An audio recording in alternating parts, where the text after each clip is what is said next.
এইটুকু দুধ। একটু কষ্ট করে খা বাবা, কাকু তো গান করে। তাহলে জল দিয়ে গ্লাসটা ভরে দাও। এইটুকু দুধে পেট ভরে না মা। আমি খেয়েছি কাকু, পেট ভরে দুধ খেয়েছি, তাই না মা? বম্বে, আমি তো বিশ্বাসই করতে পারছি না। আরে তুই করবি কি করে? আমি নিজে কানে শুনলাম তাই বিশ্বাস করতে পারছি না। ভদ্রলোক দারুণ ভালো বলতে হবে। আজকালকার বাজারে নিঃস্বার্থভাবে কারোর জন্য কিছু করা। ভালো মানে? মানুষ নয়, দেবতা, দেবতা। আরে আমাকে চেনে না, জানে না, কোথায় থাকি সেটা পর্যন্ত জানে না, এই দামি টেপের কলটা দিয়ে দিল। সত্যি ভাবা যায় না। দ্বীপের সময়টা খুব ভালো আসছে, তা বোঝাই যাচ্ছে। মঙ্গলদার মতন দাদা আর তোমার মতন বৌদি যার পাশে আছে, তার সময় তো সবসময় ভালো। সন্দীপ, কাল ভোরে উঠে ফ্রেশ মুডে দারুণ একটা গান গাইবি, আমি টেপ করে দেবো। পছন্দ যদি হয়ে যায় বম্বে, তারপর টাকা টাকা টাকা। কত টাকা? 25,000। 25,000? আসতে হবে, আসতে হবে, দীপ শুনতে পাবে। কত টাকা দিয়ে দিলে আমাদের চলবে কি করে? তোমার কাছে কত আছে? বড় জোর 26-27,000 টাকা। ঠিক আছে, 7 দিন বাদে বম্বে গেলে টাকার অভাব তো থাকবে না। কিন্তু শোনো, এই টাকার কথা দীপ যেন কোনোদিনও জানতে না পারে। তুমি শেষবারের মতো একবার ভেবে দেখো। আর ভাবার কিছু নেই, তুমি শুভ ভোরবেলা উঠে দীপের গানটা টেপ করতাম। অপূর্ব, অপূর্ব। আপনার ভাই তো বোম্বে গিয়ে বাজার মাত করে দেবে, পাপির কাছে আমার ইজ্জত রাখবে। কি বল রামু? আমি জানতাম ভাইয়ের গান ভালো লাগবে, তাই আমি টাকাটা সঙ্গে এনেছি। আপনি 2 একটা বম্বে যাওয়ার ব্যবস্থা করে দিন।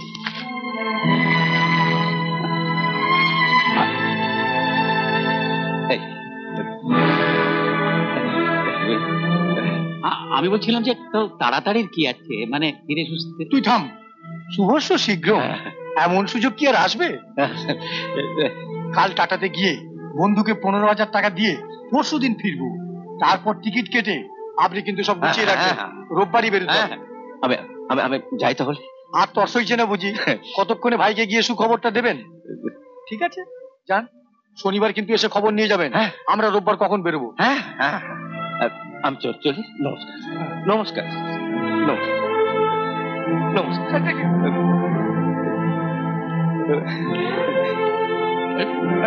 কোথায় যাচ্ছিস? ওনাকে ডেকে নিয়ে আসি। কেন ডেকে আনবি কেন? ওনাকে আমাদের আর কি দরকার? দাদা, গ্রামের ওই সহজ সরল মানুষটার এই ক্ষতি আপনি করবেন না, টাকাটাকে ফেরত দিন। সে কি রে, ভূতের মুখে রাম নাম? এতদিন আপনার মতো ভূতের সঙ্গে থেকে শুধু ভূতই দেখেছি, আজ জীবনে প্রথম রাম দেখলাম, তাই মুখ দিয়ে রাম নামই বেরোচ্ছে। বেশি বকবক না করে দরজাটা বন্ধ করে দিয়ে আয়। দরজা খোলা পেলে কোনো ভূত ঢুকে পড়তে পারে। দাদা দাদা দাদা দাদা দাদা, যারা গাইতে পারে না, যাদের অনেক টাকা, তাদের আপনি ঠকিয়েছেন, তার ভাগ আমিও নিয়েছি। কিন্তু দাদা, ওনার ভাই বড় ভালো গায়, ওর গান আমার মতো পাষাণের চোখেও জল এনে দিয়েছে। দাদা, ওদের এত বড় ক্ষতি আপনি করবেন না।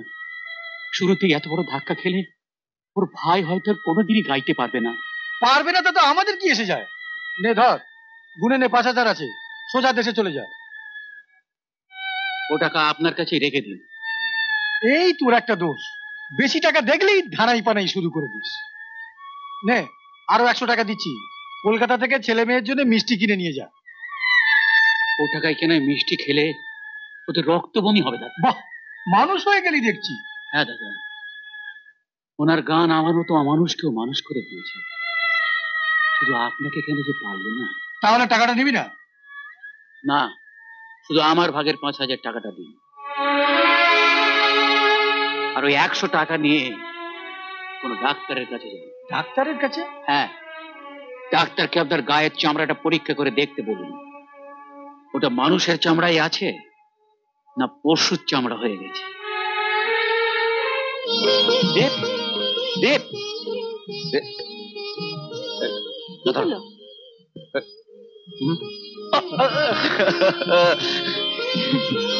আমাদের স্বপ্ন এবার সত্যি হতে চলেছে। দেব, তোর গান প্রশান্তটা দারুণ ভালো লেগেছে, এবার সবকিছু ফাইনাল। সবই তোমাদের জন্য। থাক থাক। থাক থাক, বড় হও। কবে বম্বে যেতে হবে? আরে রোববার, শনিবার দিন জেনে আসছে আবার কটার ট্রেন?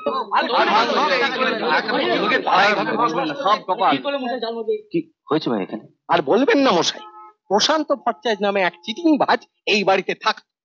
বম্বেতে নিয়ে গিয়ে হিন্দি ছবিতে গান গাইয়ে দেবে বলে কারোর কাছে 5,000, কারোর কাছ থেকে 10,000 টাকা নিয়ে আজ সবাইকে আসতে বলে তালাটি ঝুলিয়ে কেটে পড়েছে।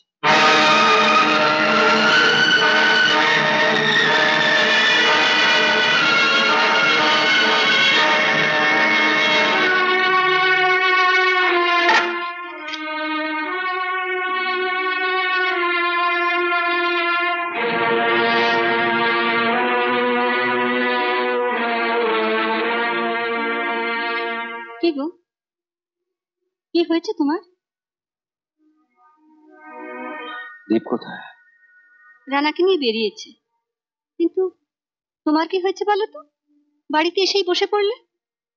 যাকে ভগবান ভেবেছিলাম সেই প্রশান্ত বাবু আমাকে সর্বশান্ত করেছে। হ্যাঁ, শুধু আমাকে না, অনেকের টাকা নিয়ে সে পালিয়েছে। পালিয়েছে? সে কি? কখন এলে? এই তো, কাল আমরা কখন যাচ্ছি?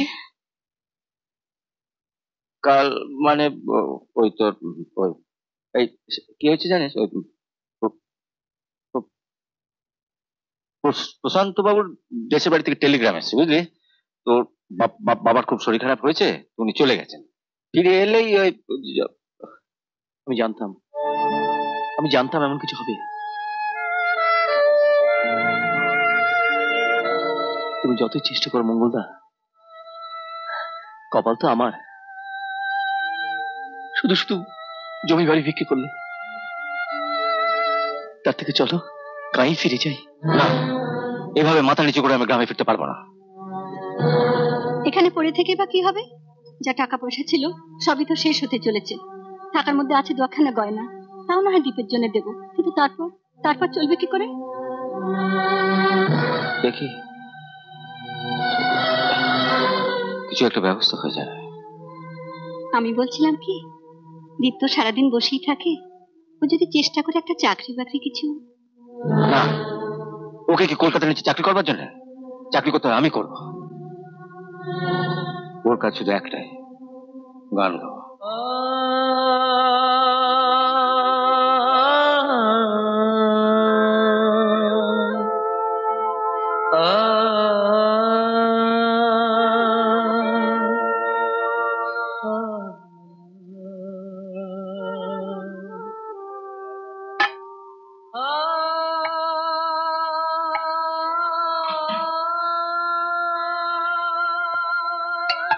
নে,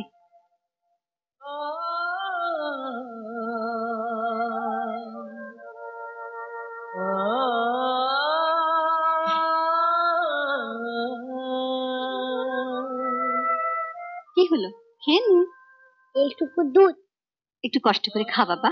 কাকু তো গান করে, গান করতে অনেক দম লাগে। কাকুকে একটু বেশি করে দুধ না দিলে কাকু তো গাইতে পারবে না।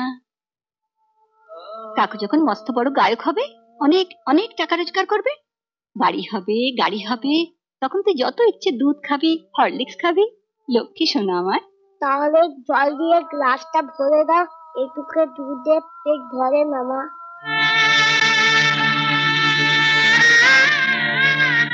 মা, হ্যাঁ,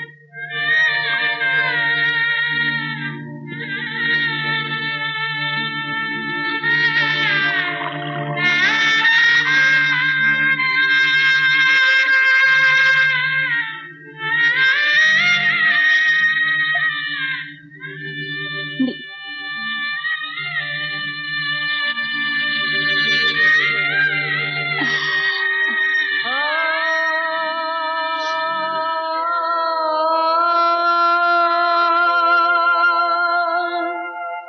দীপ, দুধটা খাও।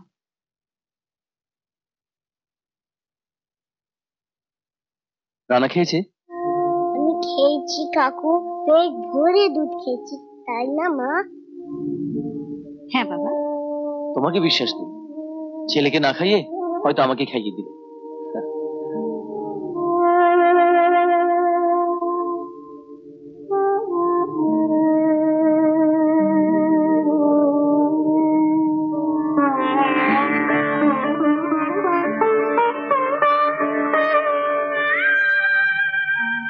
তুমি কি আজ কোথাও বেরোবে? না, কেন? ভাবছি তোমার দাদাকে নিয়ে একবার কালীঘাটে যাব পুজো দিতে। ঠিক আছে। এরকম আরো অনেক সিনেমা দেখতে হলে ডাউনলোড করুন ক্লিক অ্যাপ।